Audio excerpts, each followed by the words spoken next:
What's going on, everybody? Tej back again with another video, and today we're doing round 2 of my updated 2023 NFL mock draft. I'll go ahead and scroll through and we'll talk about some of the interesting fits from yesterday's video, but if you missed it, definitely go back and check it out. Also, let me know what you think about me breaking this up into 2 different videos. Yesterday's video was basically the length of what I like to make my normal mock drafts, but I got to talk about just the first round. I'm going to do the same thing today just for the second round. So I kind of like a little bit more, expand my thoughts, but I'd be curious to hear what you have to say. So, got a review on yesterday. Some of the interesting picks, Chalky 1 through 3. Will Levis to the Colts, I think, is a really interesting spot for him to go. Tyree Wilson 10, and then Myles Murphy to Houston 11. I think that'd be a great fit there in Houston. I think the Texans would sprint the card in. Joey Porter Jr. is a fun story in Pittsburgh. Jordan Addison, and I'm going to continue to stockpile weapons for the Jags today. Cam Smith, Nolan Smith, I think really good draft values there for the Bengals and the Cowboys. And then we rounded it out with O'Cyrus Torrence, plug-and-play starter there at left guard, and Clark Phillips III, I think, continues to be a really fun fit for that Philly defense. So now we're on to round 2, and we start with the Houston Texans. I'm actually going to call a little bit of an audible here. I'm going to break against my notes here, and I'm going to talk about a guy that's really impressed me. The more I've gotten to watch him, and there's still work to be done and more tape for me to watch for Zay Flowers, but I kind of thought him as this one-trick pony, this guy who really got a lot of stats because he was the only guy to throw to at Boston College. But, 5'10", 170, 175 pounds, a little small, but he's played on the outside, he's played on the inside. And I think even with that, that speed being the main thing he wins with, that is right. I think it's hit another gear this year. And I think he's been able to get open at a higher level too. So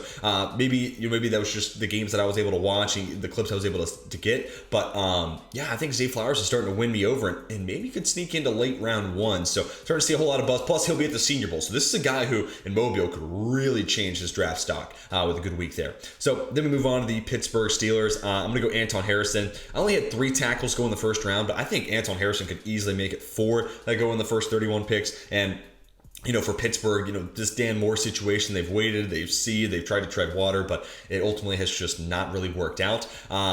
So I think Anton Harrison, a guy who's played over 1,000 snaps at Oklahoma, started as a true freshman, still needs to add to his strength profile, but I think he's already made some progress there. And once you get to the NFL, I think that workout regimen is a different beast in and of itself. So I think you'll see some more progress there. But I think it's just a plug and play upgrade at left tackle. And I've said this a couple times, and I don't think it'll be to this extent, but kind of how Tristan Wirfs was that last missing piece for Tampa Bay. Then the offensive line's great. They go win a Super Bowl. I don't think the Steelers will win a Super Bowl next year. I'll say that one off the top for sure. But, getting that left tackle if Anton Harrison can, exceed rookie expectations, all of a sudden that offensive line might start to just look a lot better. It might just look like a cleaner situation, and obviously drafting a left tackle after you draft a quarterback, also a path I could see the Steelers taking. So then we get to the Seattle Seahawks at 34. I'm going to stick on the offensive line here. Austin Blythe, I guess, is fine. He's a serviceable starter. Maybe you can move him to guard, but I think you can get better there. Luke Whippler, he's just been fantastic at Ohio State. Great on the run, great in pass protection. Weighs about 300 pounds, so you're not really worried about, like last year, Tyler Linderbaum, he's kind of small. Don't really have that concern here with Whippler, so I think it's just an upgrade there on the interior offensive line. And plus, Seattle has so many picks, so it's trying to diversify this portfolio, right? Put assets in different areas, right? So let's address the offensive line here. Hopefully those tackles get back to where they were at the beginning of the year. Whippler improves the interior group, and for a team that wants to run the ball, that could go a long way and put a big smile on Kenneth Murray's face, Kenneth Walker's face. Pick number 35, Arizona Cardinals. I talked about this guy in yesterday's video with the Vikings pick at 29. I think Devon Witherspoon could make a ton of sense there. But in this situation, let's just give him to Arizona, top of the second round. He's been one of the biggest risers this year, playing in the Power 5. He's been great. He's been sticking coverage for Illinois. And I think that Arizona secondary could just use it. Byron Murphy's been good. He's been able to play on the inside and the out. I think he's had some good games and some good matchups, good one-on-one battles with Devontae Adams and DK Metcalf this year, which gives me a ton of hope that he could be a full-time outside corner. But let's go ahead and get another guy there on the boundary. Kind of similar to what we'll talk about with Atlanta here in just a moment. Let's solidify that secondary and take that unit to a different level. Then we get to the Indianapolis Colts. We went Will Levis in the first round. Let me give them another, I think, plug-and-play starter here in Isaiah Foskey. I think he's just a great hand-in-the-dirt fit for that defense. And this team continues to try to find that other edge rusher, right? So maybe Foskey can be that guy. Minimum, I think him and Kwity Paye, those two will continue to, they'll stop the run at a high level. Paye already does that, and he's a freak athlete. You're kind of hoping the pass rush comes along with it. And I think Foskey could, minimum, give you that run stopping ability to go with, and then the pass rushing upside. You got to continue to adjust an area where they have, unfortunately, not had a whole lot of success draft-wise. Next, the Atlanta Falcons. Like I said, we're going to go corner here. Let's go Emmanuel Forbes. Not a guy I've talked about a whole lot. Guy I still need to do more tape study on, but 6'1", right around that 180, 185 pound mark. And I'm just looking at an Atlanta team where it's like, yeah, you have Casey Hayward. He's fine. He's serviceable. He's good enough. Hurt this year, but like, who's that long-term other outside corner opposite of AJ Terrell? That's a question I still need to have answered. So let's put an investment in Emmanuel Forbes, who played in the SEC.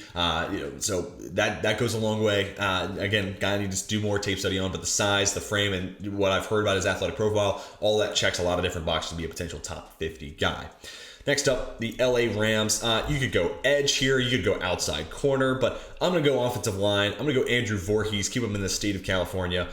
He's just been awesome at left guard. Maybe not as good as he was last year for USC, but still a really, really good player, good in the run game, good as a pass protector, and ideally this paired up with a step forward from Joseph Noteboom. All of a sudden, that left side of the offensive line looks really good, and all of a sudden, that offensive line in and of itself looks a whole lot better for a team that still wants to throw it. Now, also, this will depend on, this feels like a move that, this would make Sean McVay happy, because the offensive line basically took the offense off the rails. So let's get that back on track. But if Sean McVay's gone and Stafford's retiring, this could change the complexion of this pick entirely. Then we get to the Carolina Panthers. This is one of my favorite picks. And actually, I have 2 picks for the Panthers here in the second round that I love. Let's start with Andre Carter II. One, he's kind of just like a second swing of the bat at Yetur Gross-Matos, this big, tall, strong defensive end coming from Penn State. But kind of a redo. And it's 6'7", 260, 265 pounds. This dude plays like a locomotive trying to run over an offensive tackle. Has great explosiveness, great burst off the line, speed to go with it, and he can turn it into power, and he will, like I said, run through you. He does play in an academy school, so there is a step up to the NFL that will have to be made. But also, Brian Burns, this ultimate speed finesse rusher on one side and then a locomotive on the other. I love having those types of compliments where you can just pick on tackles that struggle with one skill set or the other. So fit makes a ton of sense for me in a lot of different ways. And then we're going to address the secondary with their next second round pick. Vegas Raiders are next on the clock here at 40. I know Denzel Perryman was a 2021 Pro Bowler, but Pro Bowlers are kind of a joke anyways. And he had some good numbers this year when you look at the box score, but getting up there in age and long term, who's that guy in the middle of the Raiders defense? Drew Sanders, 5-star recruit, transferred from Bama to go to Arkansas. Literally just watch the Ole Miss game and you'll see this dude's athleticism on full display. So that type of guy, I just don't know if the Raiders have ever had a dude like that, right? Let's just go get this freak athlete who can be all over the field and just make it a pain in the neck to try to throw it over the middle. So let's get that addition into the Raiders defense. We went corner in the first round. Now we're getting a guy who can be another coverage impact player, but also help against the run there at the linebacker spot. So trying to improve that Raiders defense. And like I said yesterday, trying to give Patrick Graham a chance as a defensive coordinator. Then we get to the New Orleans Saints, and I actually haven't done this yet. So I'm kind of doing this with the mind of I've heard some rumors about, Sean Payton going back and maybe teaming up with Drew Brees, but I just don't think that's all that likely. So let's go Tanner McKee here.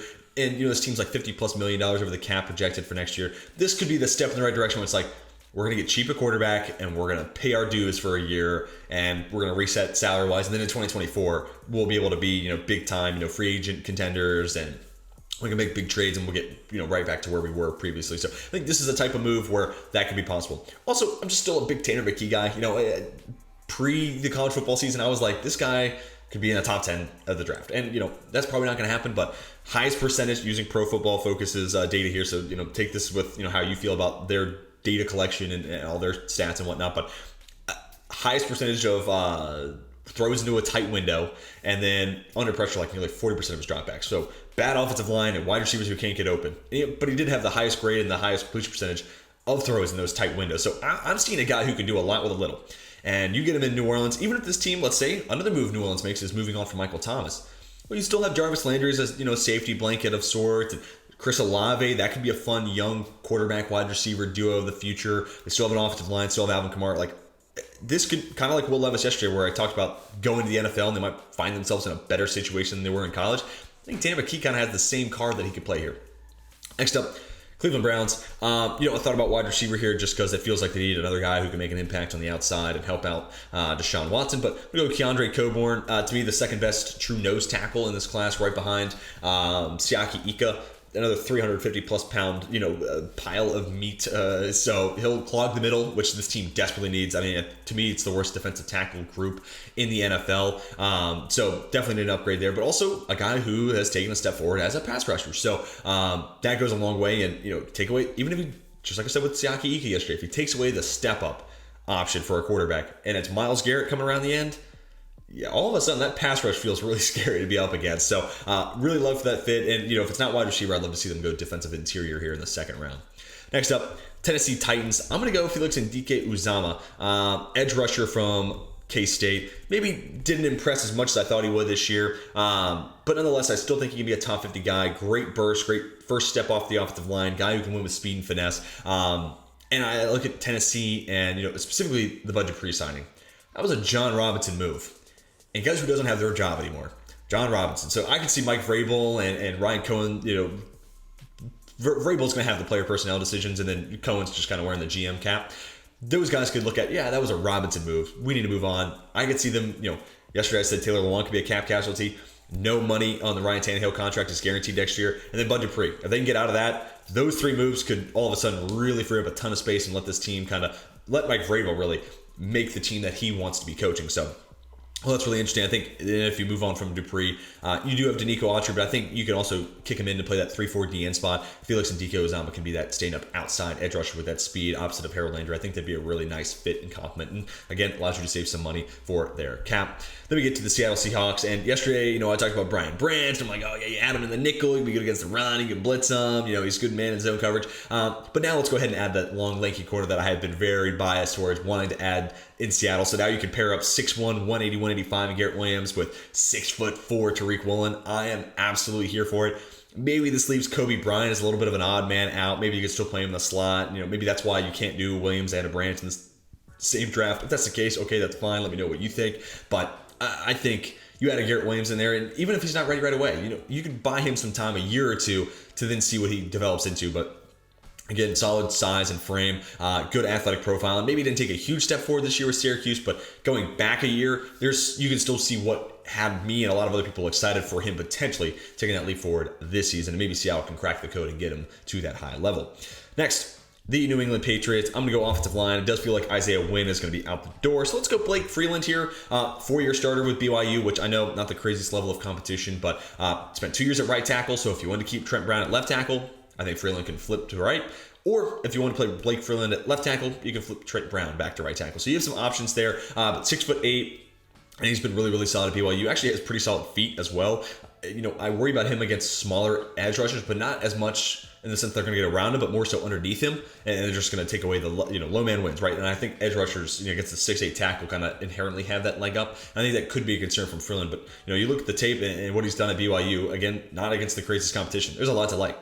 Then we get to the Jets, also a guy who's going to be at the Senior Bowl. Then we get to the Jets. I'm going to actually go with one of my guys. I'm going to, like I said yesterday, I'm going to do a My Guys video, and I'm still big on Jordan Battle. Now, you have to think about, does Battle have the deep speed to be a true free safety? If not, then I think you just rotate Jordan Whitehead to play the deep free, which he did at times in Tampa Bay. And then Jordan Battle can kind of be that hook zone defender, play around the first down marker. And I think that's where maybe you negate the athleticism concerns and just let him be an instinctual football player, which I think he's really good in zone coverage, really sound, but he's also just got a nose for the ball, really clean tackler. Played the majority of his snaps at free safety this year for Alabama. And also, if you play a lot of too high, I think split safety coverages, he can fit into that. So I love this fit for a number of different reasons. We went linebacker yesterday for the Jets. We're going with safety here. There's really only two positions that I look at, specifically on the defensive side, where I'm like, that's where the Jets can get better. They can get better at linebacker and safety. That's about it. Now, I do have to say, pick 15 yesterday and pick 46 today. They might not even have these picks, depending on what type of move they make for a quarterback. So we'll have to wait and see.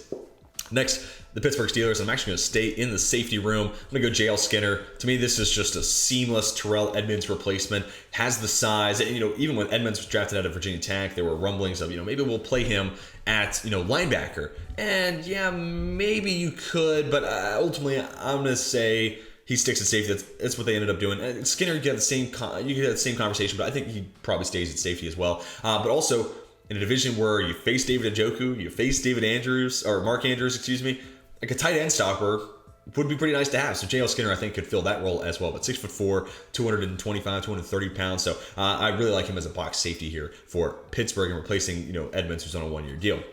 Next, the Green Bay Packers. I don't think I've had Gervon Dexter in any of my mock drafts, to be honest with you. Let's go Gervon Dexter. One, like Green Bay's lack of ability to stop the run has been clear and evident. So let's go get him this absolute monster, behemoth of human being, and stuff him in the middle right next to Kenny Clark. Also, I think this gives you the flexibility to be like, hey, if Kenny Clark, do you think career longevity wise, is he better at nose or 3-tech? That's a conversation they would have to have. But I think if you move him to 3-tech and let him focus on being a pass rusher, he could, might add a year or two onto his career. But either way, let's just say Clark stays the nose and Gervon Dexter's right next to him. That's a ton of, that's a ton of mass to try to account for if you're an opposing offense. Hopefully that shores up the run stopping or the run defense for that team. But also Dexter is just one of these project pass rushers where like you see it at moments and he has some things and the athleticism is there and things that can excite you. And I look at Green Bay and the work they did with Rashawn Gary. I want to see them be the squad to take on Gervon Dexter and try to get the best out of his game.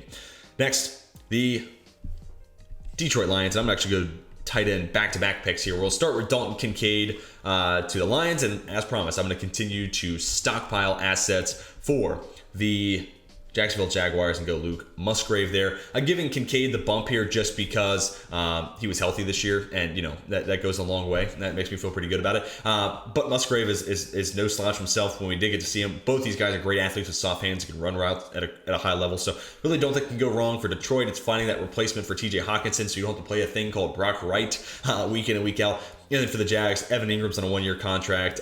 He's had some big games, and he might ultimately get a decent contract. So why not go draft a guy who's cheaper, you have 4 years control over, Luke Musgrave, and he can still do a lot of those same things, still a really high caliber athlete as well. So next, the Tampa Bay Buccaneers at pick number 51. I'm going to go Will McDonald, the fourth here. I've been saying for a couple years now, Tampa Bay to me really needs that third pass rusher, and I think McDonald right away could be that. You have to also monitor what Shaq Barrett's going to be when he comes back from the injury. That's something that, I just don't know. I'm not in the room, right? But if you get Barrett back and then Joe Tryon-Shoyinka could take him some small steps forward, okay, that could be your starting duo. And then for the first year as a rookie, Will McDonald can be a DPR pass rush specialist. He's only 6'3", 236, so that role kind of fits him better anyways, just because I don't think he'll be a great run defender. But this guy's the third pass rusher and a guy who wins with speed. I would love to see that addition to that Tampa Bay defense. Corner could still be in play here. Offensive line, of course, as well. We went running back in the first round. So, plenty of other needs that this team could potentially address. And that's why, maybe don't go running back in the first round. But anyways, I digress. Let's talk about the Washington Commanders. I'm going to go interior offensive line here. I'm going to go Connor Beebe. I think this is a pretty seamless, replacement for Andrew Norwell, who, for a veteran, fine. But yeah, no, you can definitely do better there. You can also get cheaper there.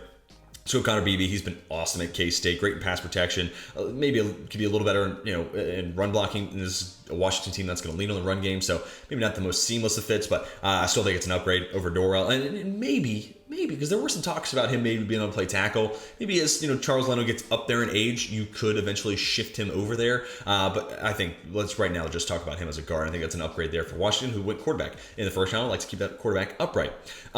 We were just talking about the Bucs going running back, and now I'm going to go running back here for Miami. Now, I will say, if they had their first round pick, Bijan to Miami would be really fun. This team could also just wait around and take Devin Achane in the third, and Devin Achane to me is going to run the fastest 40 time. Part of that's just because the dude's wicked fast, but also he runs indoor and outdoor track at Texas A&M, so he's comfortable getting in that 3-point stance. So I think Achane runs the fastest 40 at the Combine this year. And if the Dolphins added him in the third round with Tyreek Hill and Jalen Waddle and just want to be the all-speed team, I would have no complaints. But here, I'm going to give him Jahmyr Gibbs. To me, he's running back 2. He was preseason running back 2 for me, and he maintains that status. Another guy who, I'm talking about Achane as the speedster. Jahmyr Gibbs ain't slow, but he's also a great pass catcher. Can get better as, a pass blocker, but I think for the sake of this offense and this scheme, that wide zone Shanahan disciple Mike McDaniel, he's going to want to run in that wide zone, and I think Gibbs could really put up some gaudy numbers in that type of an offense. Still need to improve the offensive line, namely right tackle, but Gibbs could be a really fun addition to that team. Achane could be a fun honorable mention too. Another day of OBS not being able to keep up with me. I'm going to go John Michael Schmitz here at pick number 54. I'm making this pick in mind of then moving John Feliciano back over to guard. He played guard only until this year, so I think that might be be good for him as well. But John Michael Smith played 5 years in Minnesota, ton of playing time under his belt. Maybe not as fleet of foot as someone like a Tyler Linderbaum or Cam Jurgens from last year, but he can still move. So I think, and honestly, he comes with some flexibility. I think he can fit power or zone schemes. So you're kind of safe no matter what you want to do long term. But he is an upgrade there at center. And then we talk about the LA Chargers here at pick number 55. This is where I'm going to have Josh Downs come off the board. The only complication about this was like, is he going to play the nickel? Can he play the slot only? Or then what do you do with Keenan Allen, right? So like, that could be the one quandary. He did play some outside, receiver for UNC, and Downs has talked about, like, I'm comfortable doing that. But most of the time when he plays on the outside, he's taking a step back and catching a screen. So I didn't get to see him really run a route tree from the outside. So I'm thinking he's slot only, but just the downfield speed, like adding that in this offense would do wonders. Just make defenses respect what he can do as a burner. But then, on top of that, what he does is a yak weapon. And then also, if you force safeties back, even just 5 yards, you're opening up Keenan Allen and Mike Williams to do a little bit more underneath those safeties too. So Downs' skill set, speed, plus the yak ability, I think makes that offense that much more explosive. And it's just one more weapon for Justin Herbert to play with. Then we get to the Chicago Bears at pick number 56. Another new name to our mock drafts. Let's go Keon White, outside linebacker from Georgia Tech. Little bit older and a transfer to Georgia Tech, but a guy who's really stood out this year. Also has great size and figures to be an awesome athlete. We're going to see him at the Senior Bowl too. So this guy could definitely make a name for himself there in that week in Mobile. But right now I'm looking at a Chicago team that got Jalen Carter at 2, and then they get to add an edge rusher like Keon White, who has that athletic profile plus his frame. Yeah, that defense can be scary. Now, I hear you, Bears fans. I do. Where are the wide receivers? Where are the offensive linemen? Like, what are we doing to help Justin Fields? I think you can go either way with this, but with all that free agency money, I'd almost just rather add veterans to the offense and put as much experience around Justin Fields and then draft defense and let Eberflus do his thing. So that's kind of my thinking here, but you could certainly go the other way. Let me know what you think the Bears should do. Other Panthers second round pick. Let's go to the safety spot, Tyler Nubin. This dude, maybe more than anybody in this class, certainly in the safety group, change of direction skills are second to none. I mean, 4 interceptions, 5 PBUs this year at Minnesota. Guy's a great athlete, but also just the ability to stop on a dime, flip his hips, and go back the other way. It's special. And you look at that paired up with Jeremy Chinnis, this nickel corner slot, strong safety type who's 6'4", 220. And it's like, dude, that safety tandem is like one of one. I don't know if I've ever seen anything like that. And they can do so many different things with those guys. I would just be so curious to see what Carolina's defense would look like with those two guys as the starting safeties. And plus, keep in mind, we added Andre Carter earlier on here in the second round. Bengals pick at 58. I'm going to go Kalijah Kancey here. One of my guys, also one of my other names that's going to be on the my guy list is 100% Kobe Turner. I'm a big Kobe Turner believer. But I'll go Kancey here. Not really going to do anything when it comes to the run stopping ability. He's done it at a high level at Pittsburgh, but this is mostly just trying to add more pass rush in an area where maybe you don't have a ton of it right there from the middle. So this team could be competing for Super Bowls. They're going to put up a lot of points, so why not add more pass rush and make it that much harder for opposing offense to keep up, right? So that's kind of my thinking here. That's an area where I think they could use that extra depth. You could also just go straight up edge. Then we get to the Dallas Cowboys. I'm going to go with a linebacker here. I love DeMarvin Overshown. Could keep him in the state here. But let's go Jack Campbell, man.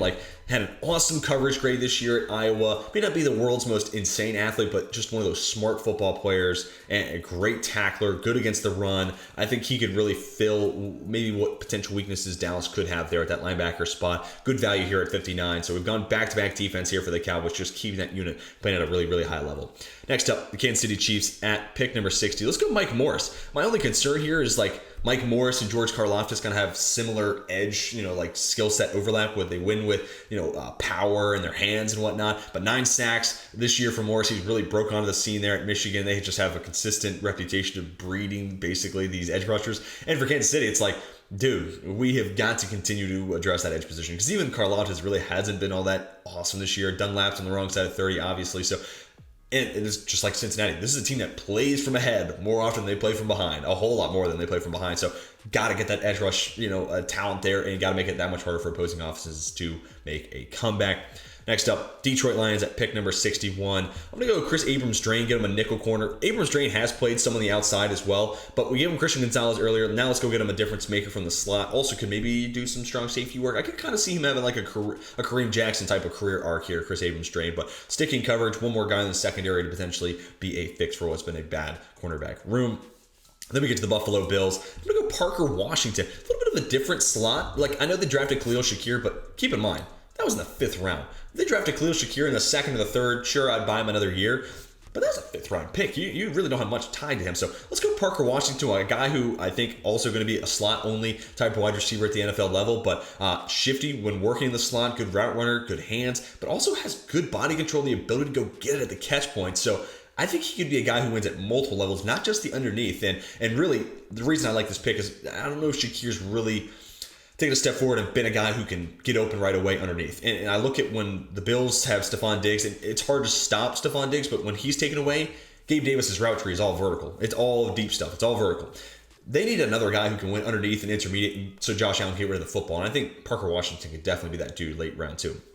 And then closing us out, I'm going to go with Brandon Joseph for the Philadelphia Eagles. I think this team's a true free safety away, really. And I think Brandon Joseph still has that skill set to be a deep free safety. And I think he'd be a really damn good one at that. So great speed, good instincts, good in coverage. He can cover a ton of ground. And he's sure up his tackling a ton this year at Notre Dame, which has been a huge boost to his draft stock in my eyes. So I still think he should be in the second round conversation. But day 2 feels like a nice home for Brandon Joseph. The pick is now in. We are fully wrapped up. I'll pull up the final results and I'll showcase that to you now. But that's going to do it for round 2 of this updated 2023 NFL mock draft. Again, fun way to close out the new year. Hopefully you all get to celebrate in a fun way. However you are going to celebrate, hopefully you do so safely. So I am looking forward to 2023 and I hope you are as well. Tell me what you think about round 2. Who goes too high? Who goes too low? What fits do you really like? And also let me know, do you like this 2 separate video breaking up and letting me breathe a little bit more and expand upon my thoughts on each and every selection? Love to have your thoughts. Hopefully you all enjoyed. Subscribe if you're new. Comment your thoughts. Until next time, my name is Tej